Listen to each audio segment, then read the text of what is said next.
आज आपण लहान मुलांच्या टिफिनसाठी अगदी मऊ लुसलुशीत आणि जाळीदार हेल्दी घावणं कशी बनवायची ते पाहणार आहोत। तर आजचे हे घावण आपण पालकपासून बनवलेले आहेत। एकदम हेल्दी आणि टेस्टी बनवून तयार होतात।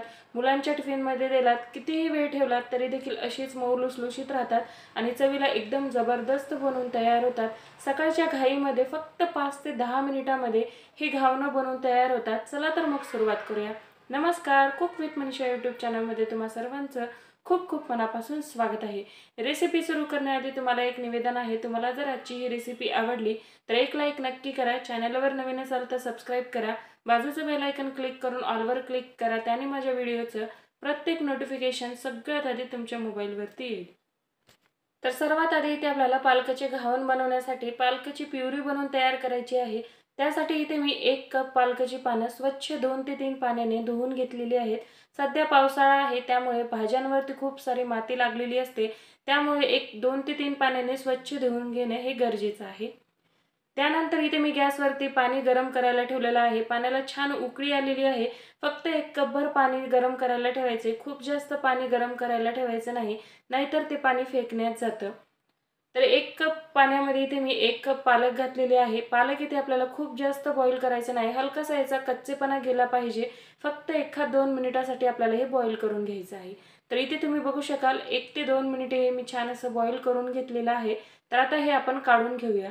पालक जर इथे आपण खूप जास्त बॉईल केली तर पालकाला त्याचा हा स्वतःचा हिरवा रंग राहणार नाही, तो काळपट रंग येतो। त्यासाठी पालक इथे आपल्याला फक्त 1-2 मिनिटे बॉईल करून घ्यायची आहे। तर आता हे बॉईल केलेली पालक आपल्याला मिक्सरच्या भांड्यामध्ये काढून घ्यायचं आहे। त्यामध्ये 7 ते 8 लसूण पाकळ्या घालायचे आणि 2 हिरव्या मिरच्या मी इथे तोडून घातलेल्या आहेत। तर या तिखटवाल्या हिरव्या मिरच्या आहेत, तुम्ही तुमच्या आवडीनुसार घालू शकता।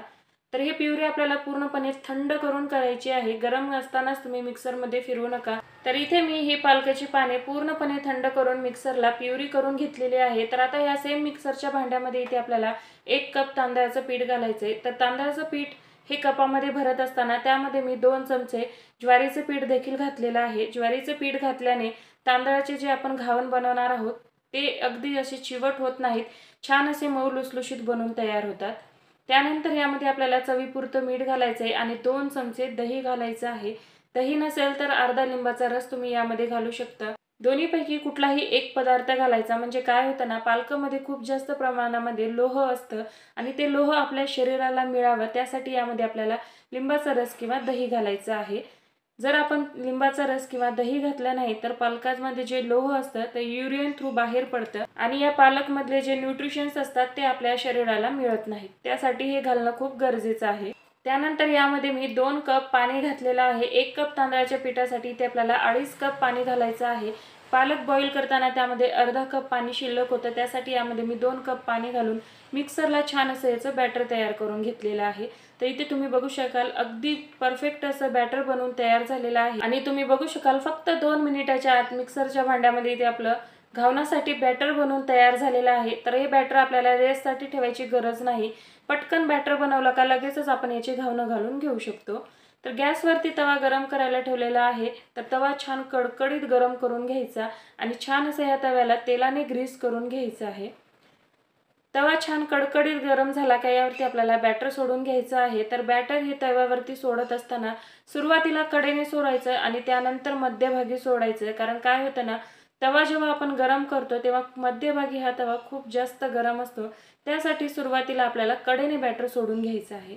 तर इथे तुम्ही बघू शकाल तवा छान गरम असला का या घावणाला जाळी देखील खूप छान येते। 1 ते 2 मिनिटांमध्ये हे वरची बाजू छान अशी सुकून होईल आणि 2 मिनिटांनंतर तुम्ही बघू शकाल वरची बाजू छान अशी कोरडी झालेली आहे। तर आता हे घावण आपण पलटी करून घेऊया आणि तुम्ही बघू शकाल हे घावण तव्याला अजिबात चिटकलेलं देखील नाही। आता हे घावण आपण दुसऱ्या बाजूने देखील शेकून घेऊया।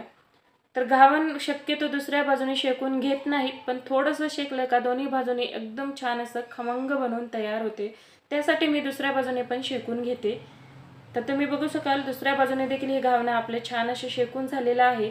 घावण शेकून झाल्यानंतर एखाद्या जाळीवरती काढून घ्यायचं, म्हणजे त्यातली वाफ सगळी निघून जाते आणि घावण हे एकमेकांना चिटकून बसत नाहीत किंवा चिवट होत नाहीत।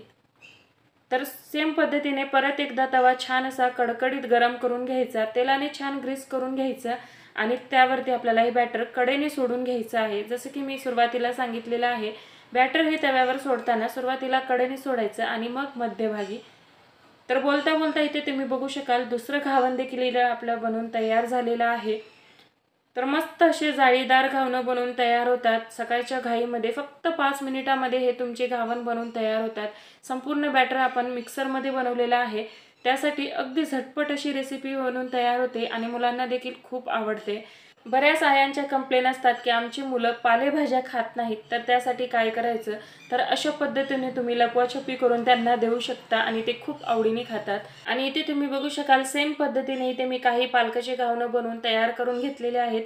तर सध्या मी 4 घावणं बनवून तयार करून घेतले।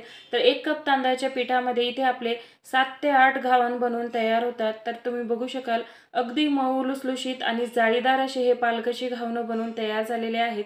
यामध्ये आपण हिरवी मिरची आणि लसूण घातलेला आहे, त्यामुळे हे चवीला देखील अगदी मस्त लागतात आणि मुलांना खूप आवडतात।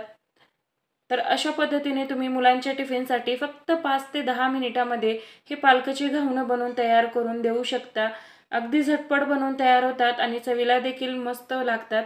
तर नक्की ट्राय करा आणि कशी वाटली रेसिपी कमेंटमध्ये नक्की सांगा। तर यापुढे देखील मी तुमच्यासाठी खूप छान छान टिफिनसाठी रेसिपी घेऊन येणार आहे। त्यासाठी व्हिडिओला लाईक करा, जास्तीत जास्त शेअर करा आणि चॅनलवर नवीन असाल तर सबस्क्राईब करायला अजिबात विसरू नका। तर पुन्हा भेटू अशाच मस्त रेसिपी बरोबर। धन्यवाद।